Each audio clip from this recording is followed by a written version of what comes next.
Tres. Buenas tardes, profesor. El tema que vamos a exponer mi grupo y yo en esta oportunidad es el efecto del programa de razón fija en la presión de palanca de un sujeto experimental, UTP Lima Norte 2023. Los autores es María Flor Bautista Medina, Jean-Paul Cernagaray, Claudia Sofía Guamán Guamán, Rosy Esther Moreno Rivera y Brian Alexis Salazar Pérez. Bueno, uno de los propósitos de la presente investigación fue estudiar la adquisición y el posterior mantenimiento de la respuesta al presionar la palanca por un estímulo previamente neutral, usando el procedimiento de razón fija. Se presenta el caso a nivel internacional, una investigación realizada en México en el cual se da uso al programa de razón fija, dando respuestas positivas bajo los estímulos condicionados, probando la efectividad del programa. A nivel nacional se presenta un caso centrado en niños de 5 años en una institución educativa nacional ubicada en Huancavelica, el cual busca mejorar la capacidad en el aprendizaje y la atención selectiva de los niños. Los resultados apuntan a que el 92% superó el desempeño esperado, mientras que el 8% quedó a nivel de procesos, mostrando así nuevamente la efectividad de estos programas.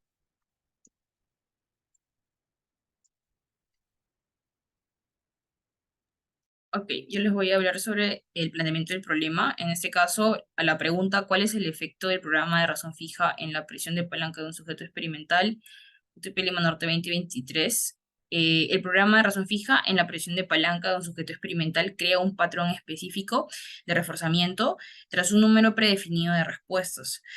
Sin embargo, puede tener dificultades. En esta oportunidad podemos hablar de la fatiga o la desmotivación que en este caso tiene el sujeto experimental. Y también pueden surgir respuestas intermitentes o de ráfaga.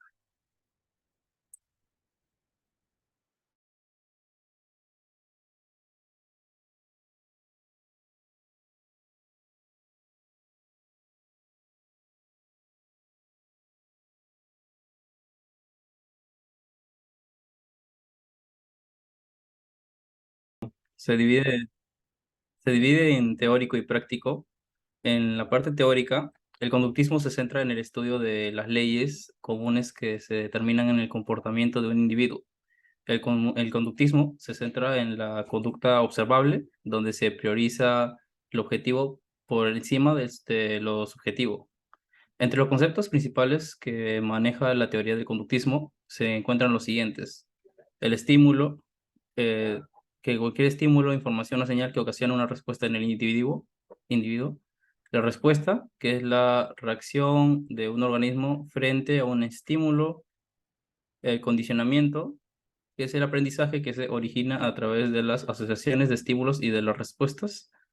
Y el refuerzo, que es la interferencia de una conducta humana por la cual se incrementa la posibilidad de que el sujeto vuelva a repetirlo. Y el castigo, que consiste en agregar cierta repulsión para lograr cambiar la conducta deseada.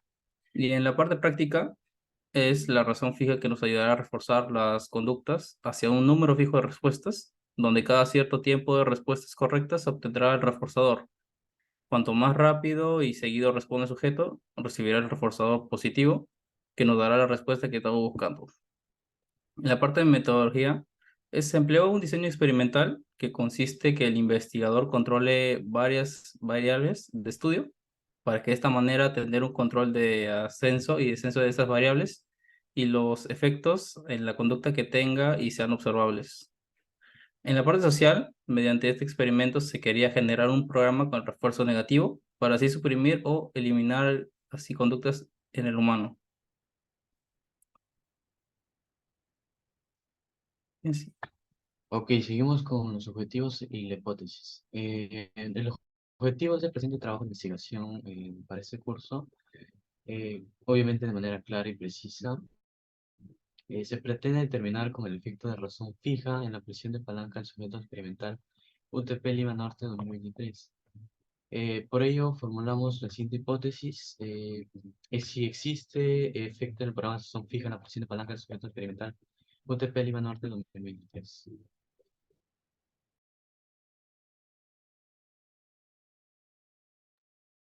Bueno, o sea, esta parte se hablará de los antecedentes nacionales e internacionales. En la parte de antecedentes nacionales, en el Perú hubo uso de las ratas albinas, en el que hubo experimentos que han sido común en diversas áreas de investigación, en especialmente la biología, medicina y la psicología. Uno de los primeros antecedentes de uso de las ratas albinas en experimentos se remontó en la década de 1950 en la Universidad Nacional de Mayor de San Marcos. En ese entonces se realizaron estudios sobre la toxicidad de ciertas sustancias químicas en el organismo de estas ratas albinas. En estos estudios se fueron de una gran importancia para el desarrollo de la psicología en el país y también de la toxicidad, que se permitieron establecer los efectos de distintos contaminantes de la salud de estos seres vivos. Estas últimas décadas, el uso de ratas albinas en experimentos ha expandido a diversas áreas de investigación en el Perú. Uno de estos campos en los que más se han utilizado estas ratas es la neurociencia. En la Universidad Mayor de San Marcos se han realizado estudios sobre el efecto de diferentes sustancias químicas en el sistema nervioso central entre las ratas albinas. Estos estudios han permitido entender mejor los mecanismos que intervienen en la transmisión de señales nerviosas, así como la forma de ciertos compuestos afecta el funcionamiento del cerebro. Y la parte de internacional de este proyecto, siendo una rata albina una de las especies más utilizadas en ese tipo de experimentos, de los primeros antecedentes de su uso se remontó a principios del siglo XX, cuando se descubrió que las ratas eran útiles para estudiar la diabetes. En esa década de 1920, el investigador canadiense Frederick Banting descubrió la insulina como tratamiento para este tipo de tratamientos de que estaba sufriendo esa década, en el que estos experimentos fueron fundamentales para el desarrollo de la terapia con insulina para el tratamiento de la diabetes. Otro antecedente importante, las ratas albinas, tuvo otra investigación en el cáncer.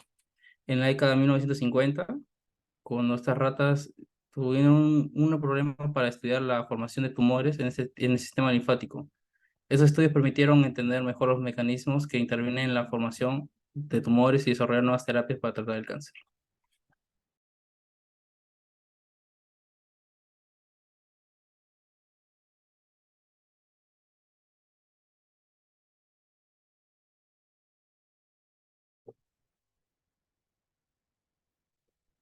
Bueno, seguimos con la teoría conductual de eh, Frederick Skinner. La teoría de reforzamiento, también conocida como la teoría del condicionamiento operante, explica la conducta humana en relación con el medio y los estímulos que la rodean. Se puede ejercer una gran influencia sobre la reacción-conducta que puede ser potenciada o reprimida dependiendo de los estímulos que recibe, ya sean positivos o negativos. Según Skinner, la conducta se mantiene dentro del contexto, mientras que los reforzadores no cambian o lo hagan de acuerdo con algunas reglas que deben descubrirse.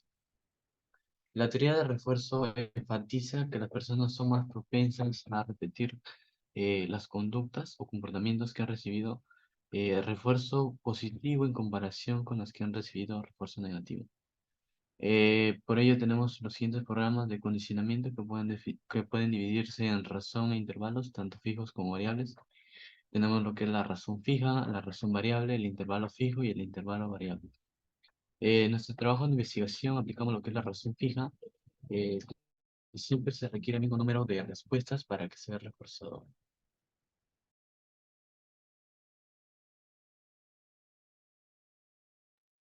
Método estadístico. Aquí se presentan las frecuencias y la frecuencia es una medida estadística que indica la cantidad de veces en la que ocurre un determinado valor en un conjunto de datos. Aquí tenemos la frecuencia absoluta, que es la medida de la estadística que cuenta las veces en las que se repite un valor en un conjunto de datos. La frecuencia relativa es la medida estadística que indica la proporción en la que aparece un valor o una categoría específica en relación a un total de observaciones.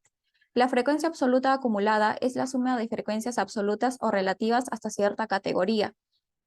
La frecuencia relativa acumulada se trata de incorporar las frecuencias relativas y acumuladas. La media es el valor estadístico que representa el valor promedio de un conjunto de datos. La desviación estándar vendría a ser una medida estadística que indica la dispersión de un conjunto de datos alrededor de la media.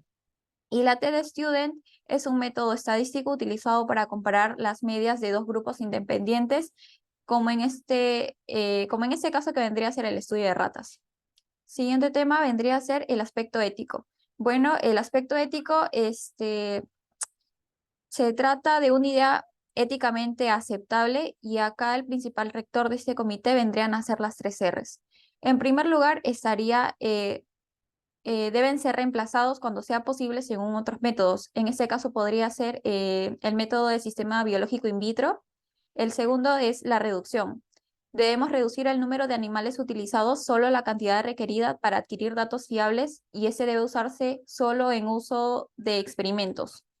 En el tercer lugar, se debe refinar el estudio para de esta forma reducir el impacto en los animales utilizados. Instrumentos. Aquí Burroughs Frederick Skinner creó una jaula con materiales que ayudan a experimentar con el animal mediante procedimientos de condicionamientos controlados y reproducibles, que sería la caja de Skinner, en la cual consiste en colocar una rata, en este caso sea albina, en la jaula, con una jaula que sea cerrada y aislada acústicamente, donde este animal no sea expuesto a estímulos externos, donde en el interior de la jaula se encuentra una pequeña palanca en la cual se presiona provocará una caída de comida, además que la palanca está conectada a un pulmón externo que al bajar la palanca, este pulmón marca en un papel sobre el tipo de, digamos, de frecuencia, que esto va a permitir registrar las pulsaciones de la palanca. En todo caso, se trabaja con la caja de Skinner, pero ¿cómo, digámosle así, trabaja? Dentro de todo, la rata es metida en la jaula, explorando el entorno y moviéndose en la caja, donde presiona la palanca tarde o temprano, provocando la caída de una bola de comida después de un cierto tiempo. La rata comienza a presionar y a comer varias veces, y así se produce el condicionamiento, donde su principal interés fue comprender cómo los comportamientos cambian según su efecto. Si hay una consecuencia agradable, el sujeto tiende a repetir este comportamiento. En resumen, este tipo de entrenamiento de una rata para que baje una palanca implica utilizar técnicas de moldeamiento, modelado y refuerzo positivo para enseñar gradualmente el comportamiento deseado. Estos enfoques se basan en los principios del comportamiento y han sido ampliamente estudiados en la investigación científica sobre el aprendizaje animal.